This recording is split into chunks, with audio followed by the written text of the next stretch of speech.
So mga kautang, sa video na to ay pag-uusapan natin itong 4,000 na nautang ng isang borrower dito na ang sabi niya mga kautang is pumasok agad direct sa GCash niya yung pera na hindi niya alam na na-approve siya dito. Basta-basta na lang pumasok sa GCash niya.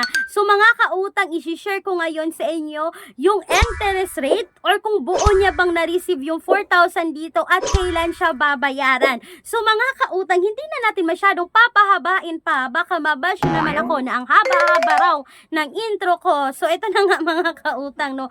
It's all about credit peso online cash loan mga kautang na 4,000 yung offer niya at auto disburse yan. So yan yung ili-legit check natin. Pero bago yan, itong si credit peso mga kautang is under po ito ng Microdot Lending Corporation. So mga kautang, si Microdot is nakasec registered, hindi accessing entity sa CIC, hindi submitting entity sa CIC. Pero hindi ibig sabihin na kapag ang isang loan application ay nakasec registered ay okay ng utangan mga kautang, kasi kahit nakasec registered dito is nakakalusot pa rin yung mga loan application na nagsilabasan ngayong 2025 na ang lalaki pa rin ng mga interest rate. Kaya huwag nyo skip yung video na to, baka kayo dyan narinig nyo lang ang pangalang credit peso, nagpunta na agad kayo sa Google Play Store at nag-apply na kayo. Huwag mga kautang, tapusin nyo muna dahil alam nyo mga kautang, ito yung sabi ng isang commenter dito, no,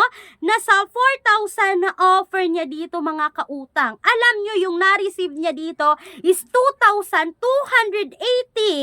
No, isipin nyo at babayaran ng 4,020 sa loob po yan ng 7 days mga kautang. So isipin nyo, ang laki ng kaltas. Kaya for today's video, agad-agad sasabihin ko na hindi recommended itong si credit peso mga kautang. At sabi pa niya dito mga kautang, no, na ang mga agent ng credit peso na ito, kahit one day bago ang due mo, istatadta rin ka na ng mga text mga kautang, no. So ibig sabihin, naniningil na sila kahit hindi mo pa due. At hindi lang yan mga kautang, no, pinatunayan pa yan ng isang commenter na legit talaga na 4,000 yung offer dito. But mga kautang, alam nyo ba, 1,720 talaga yung service fee dito. Tapos yung ma-receive mo lang dito is 2,280 at babayaran ng 4,020 in just 7 days. As a reviewer ng mga loan application, nagbago na ako mga kautang. Hindi na ako kagaya dati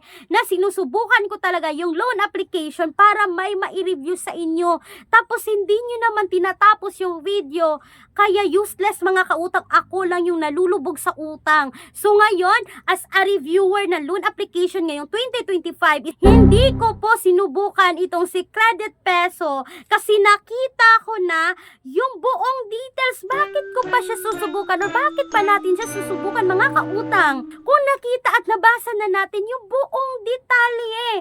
So mga kautang, hindi lang yan, no. Ito ang sabi pa ng isang commenter, nag-auto disburse yung loan application na to. So ibig sabihin, kahit hindi mo pa tinuloy yung pag-utang dito mga kautang, as long as na-approve kayo sa kanilang evaluation, kasi may evaluation pang mangyayari dito kay credit peso, is automatic na magsisend sila ng pera sa GCash nyo. So wala na kayong kawala. At uulitin ko lang na itong si credit peso mga kautang is naniningil na kahit hindi mo pa due date.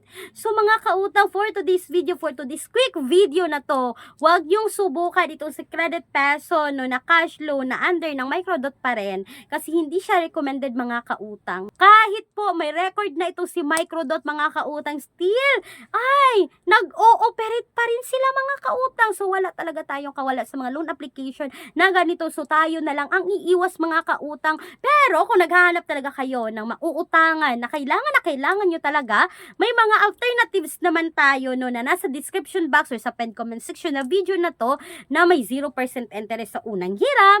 Hindi kagaya kung i-compare natin kay Microdot, mas better na rin yung mga alternatives natin. Pero please do a research pa rin bago uutang sa mga ito. So mga mga kautang, bago ko makalimutan or bago ko tapusin ang video na to, kung kayo ay employed or self-employed at naghahanap talaga kayo ng legit na mauutangan, no, like bank personal loan, mga kautang na nag-o-offer ng minimum of 20,000, maximum of 2 million pesos. Yes, mga kautang, ito lahat yung mga requirements na kakailanganin, at kung meron kayo lahat nito at kung gusto nyo sumubok na mag-apply dito, you can email me right away, clarice.peramaxph@gmail.com, kasi mga kautang, pinifix ko pa yung isang email ko na clariza@gmail.com. So dito muna kayo mag-email sa akin para maibigay ko sa inyo yung buong details ng bank personal loan na ito. So that's all for today's video para sa akin. Itong si Credit Peso ng under ng Microdot is hindi recommended ngayong 2025. Once again, this is Clarice, ang inyong number 1 palautang, dahil utang is life. Bye bye bye mga kautang!